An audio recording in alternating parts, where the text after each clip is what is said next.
पाकिस्तान जिंदाबाद, एस्टेब्लिशमेंट मुर्दाबाद।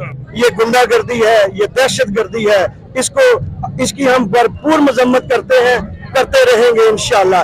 आप हमारे लिए सिर्फ गाजर मूलियों की तरह हैं, आपकी कोई हैसियत नहीं, आप सिर्फ कीड़े मकोड़ों की तरह हैं। पहले इनका नारा था कि वोट को इज्जत दो, कहाँ है वोट की इज्जत? देखो मेरी उम्र अल्हम्दुलिल्लाह तकरीबन 55 प्लस है। मैंने अपनी लाइफ में कभी ऐसा नहीं देखा कि किसी भी लीडर को या आम बंदे को इस तरह गिरफ्तार किया जाए, जो हमारे मुल्क का एक एक्स प्राइम मिनिस्टर रह चुका है, और उसको ऐसी दहशतगर्दी के तरीके से शीशे तोड़ के सुप्रीम कोर्ट के अंदर जुडिशल हाल में जाके गिरफ्तार करना मेरे ख्याल से इंतहाई अफसोसनाक बात है, जो हमारी रियासत के बारे में और हमारे जुडिशल सिस्टम के मुंह पे एक तमाचा है। क्या हम इसके पीछे कौन से अनासर समझ रहे हैं आप? जो अब तक नजर आ रहे हैं मेरे ख्याल में, ये तो पूरी जो एस्टेब्लिशमेंट है इसके पीछे है, इससे कोई इनकार नहीं कर सकता, क्योंकि एस्टेब्लिशमेंट की मदद के बगैर कोई भी ऐसे बिल्कुल नहीं कर सकता। क्योंकि एक आम शहरी का हक है कि वो अपनी FIR लिखाए, अपने वो कोर्ट में हाजिरी दे, कोर्ट की हाजिरी में इवन के एक वकील को भी इस्तिस्ना हासिल होती है, कोर्ट की हदूद में कोई भी पुलिस वाला जाके उसको गिरफ्तार नहीं कर सकता। और देखिए ना, जो गिरफ्तारी हुई है, 1 मई को वारंट निकले थे नैब की तरफ से, अब उनकी गिरफ्तारी जैसे वारंट निकले हुए थे, आज उनको मतलब था उन्होंने गिरफ्तार कर लिया, तो फिर इस पे इतना बड़ा शोर शराबा करने की क्या? बात यह है कि शोर शराबा इस वजह से नहीं है, जो आप इन हुकूमत की चालें आप शुरू से देख रहे हैं, ये कोई ना कोई चाल बना के उसको गिरफ्तार करना चाह रहे हैं। पहले इनका नारा था कि वोट को इज्जत दो, कहाँ है वोट की इज्जत? वोट से वो भाग रहे हैं, तो वोट की इज्जत कहाँ गई?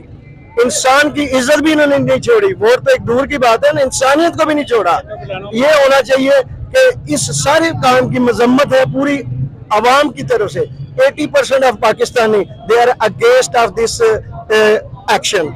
इसका रिएक्शन आएगा, इस रिएक्शन के लिए ये हुकूमत भी और एस्टेब्लिशमेंट अपने आप को तैयार रखे। हम होश के नाखून ले रहे हैं, आवाम सड़कों पर है जिस तरीके से, और उधर से खान साहब की गिरफ्तारी है, हुकूमत भी तैयार है, पुलिस भी हम देख रहे हैं। मौजूदा जिस तरीके के हालात क्रिएट कर दिए गए हैं, आप क्या समझते हैं कि ये हालात किस तरफ जा रही है, इसका रिजल्ट क्या होगा?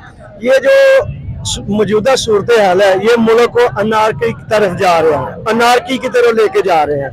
हमारी जो सारी नजरें हैं ना इस वक्त सुप्रीम कोर्ट के ऊपर है, और हम चाहते हैं कि जो भी अदल इंसाफ हो सकता है सारी कानून की किताबों को सामने रख के, मैं नहीं चाहता कि इमरान खान मेरे मामू का बेटा है, उसके साथ कोई ऐसा सलूक किया जाए जो बिल्कुल डिफरेंट इम्तियाजी हो। एटलीस्ट पाकिस्तानी शहरी के हिसाब से उसके पूरा हक होना चाहिए कि अपनी वो बेल ले सके, अपना मुद्दा बयान कर सके, अपनी वकालत के लिए वकील पेश कर सके। लेकिन overall end of the day हम यही कहेंगे कि ये जो एक्ट किया गया है ना, ये बिल्कुल अवाम के लिए नामंजूर है, ये गुंडागर्दी है, ये दहशत गर्दी है।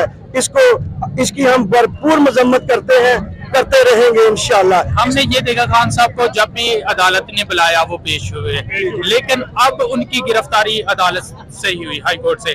और इसके पीछे क्या रीजन, क्या जिस तरीके से उन्होंने एक जलसों का ऐलान किया था अवाम में निकलने का, उस चीज को रोकने के लिए ये अमल किया गया?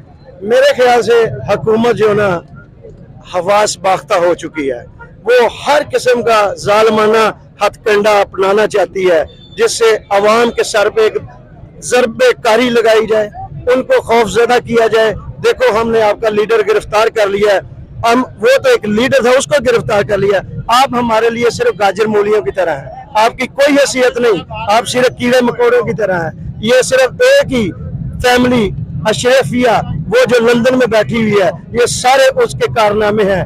लेकिन इंशाअल्लाह अल्लाह रब्बुल इज्जत की ज़ात इसका लाजमी पाकिस्तानी अवाम को इसका सिला देगी। हमें सब्र से काम लेना है, तहम्मुल से काम लेना है, कानून को अपने हाथ में नहीं लेना। लेकिन मैं इस चीज की भरपूर मजम्मत करता हूँ कि मैं खान का जानसार हूँ। ये अवाम जो रैली निकली है ये खान के लिए निकली है, खान हम पाकिस्तान के निकला है, पाकिस्तान के बच्चों के लिए निकला है, पाकिस्तान अवाम के लिए निकला है। पाकिस्तान जिंदाबाद, एस्टेब्लिशमेंट मुर्दाबाद।